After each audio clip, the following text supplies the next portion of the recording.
To demonstrate working with users and computers, I'm going to go to Active Directory Users and Computers. If you are in Server Manager, you can simply go to Tools, and you'll see Active Directory Users and Computers.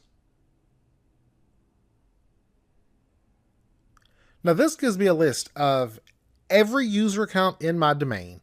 Every computer that you have joined to your domain would show up here in this computers container. Now I don't have any computers joined to my domain right now. I have just this one domain controller. That is in this domain controllers organizational unit. I'm going to go to users, and in this users container here, I'm going to create a new user account. So I'm going to click this icon, create a new user.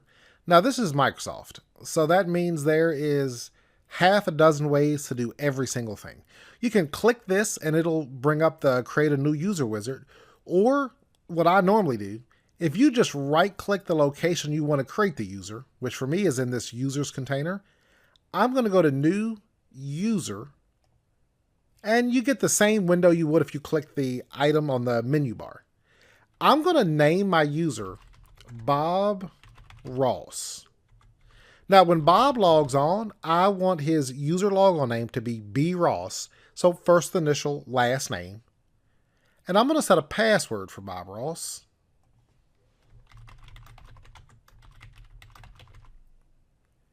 Now, normally if you created a password for a new user, you would always leave checked. User must change password at next logon.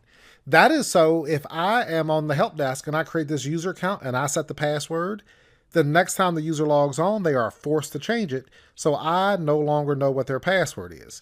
So if anything happens with their account, they could never say, well, Kevin was on the help desk and he knew my password because he said it. We know that would never be true if we require them to change it. But just for the sake of my demonstrations here, I'm not going to force Bob Ross to change that password. You could also say user cannot change password.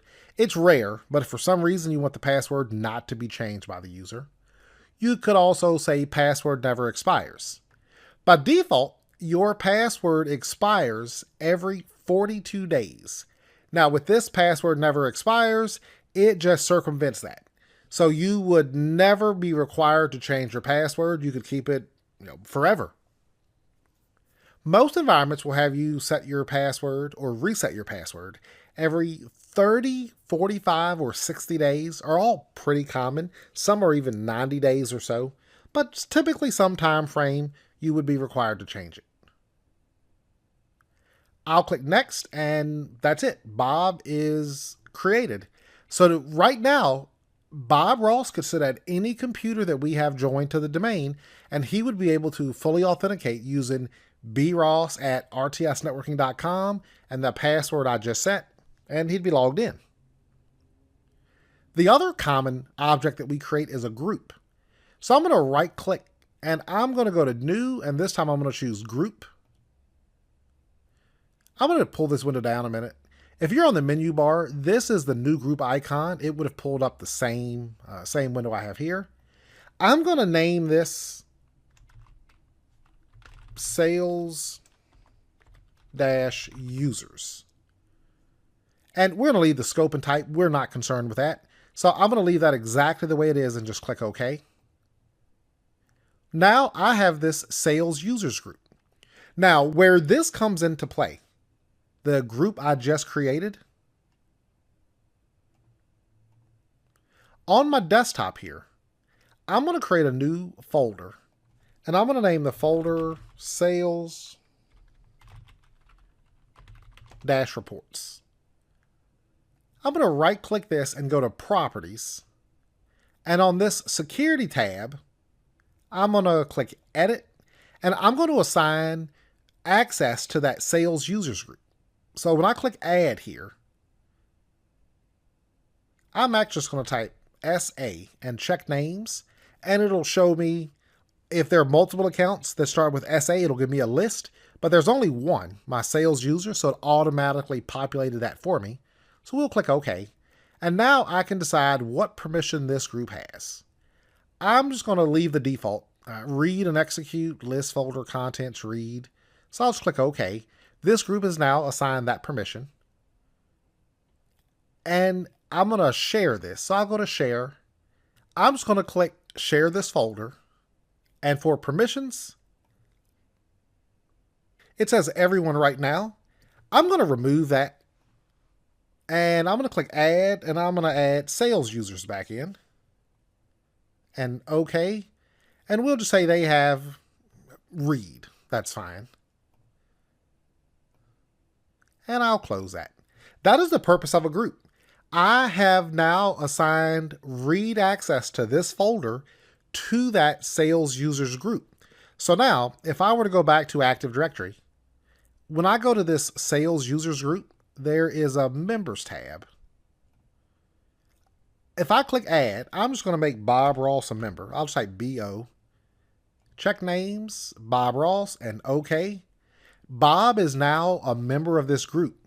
So whatever resources this group has been assigned access to, Bob Ross now has that access. Now, in a later lesson in this course, we do work through all the NTFS permissions, the share permissions. So we do a deep dive on that in a later module. But from an Active Directory point of view, that is the primary purpose of a group.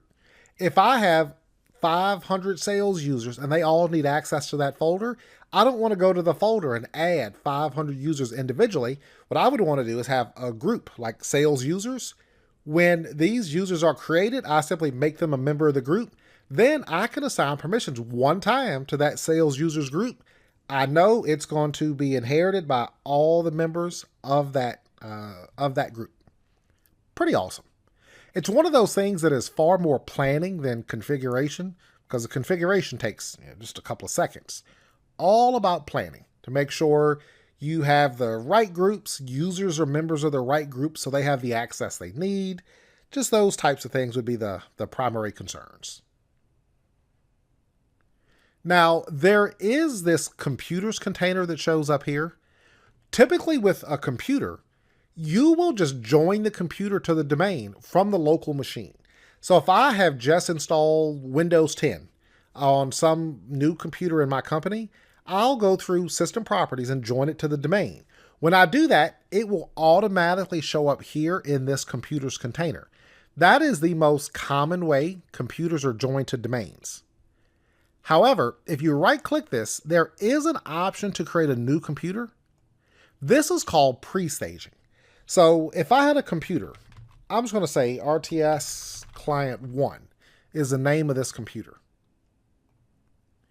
I could go to a computer named RTS Client 1. Let's say that's your Windows 10 machine. You've installed the operating system, and it's in a workgroup, and it's named RTS Client 1. Well, now when you join it to the domain, it will simply attach itself to this object. Now, you do not need to do that. I mean, I can delete this. Because once you join a computer from the client side itself, it actually joins the domain and it facilitates creating its own computer object automatically. So you would just see it show up as soon as you join the domain. Pretty fascinating. Considering you can have thousands, tens of thousands, hundreds of thousands of users and computers in the same domain, you can actually, theoretically, Microsoft says you can have 40 billion objects in one domain. So the domain itself is really infinite in size. I mean, you'll never get a message that tells you you cannot create a new user because the domain is full. That's impossible. So this is all about structure and design. The organizational units we talked about, if I wanted to create a new organizational unit, I'll just go to New Organizational Unit is in the list. And I'm just going to name mine Sales. I'll click OK for that. And now I have my Sales Organizational Unit. I could even go back to my users. Let's say Bob Ross actually works in the sales department. I want his account to be in that Sales Organizational Unit. I can actually right click and go to Move. And I can simply choose Sales and click OK. I'm actually going to cancel that though. You could also click Bob and just drag to Sales. You'll always get this pop-up saying that this could affect how policies are processed, but I'm going to say yes for that. I'm also going to move the Sales Users group. I'm just going to click and drag that as well. And you get that same message, but I'll click yes. Now, when I click on sales, I see Bob Ross and my sales users both show up in that location. So that is our brief walkthrough of creating a new user account, creating a group, adding the user to the group, and creating an organizational unit.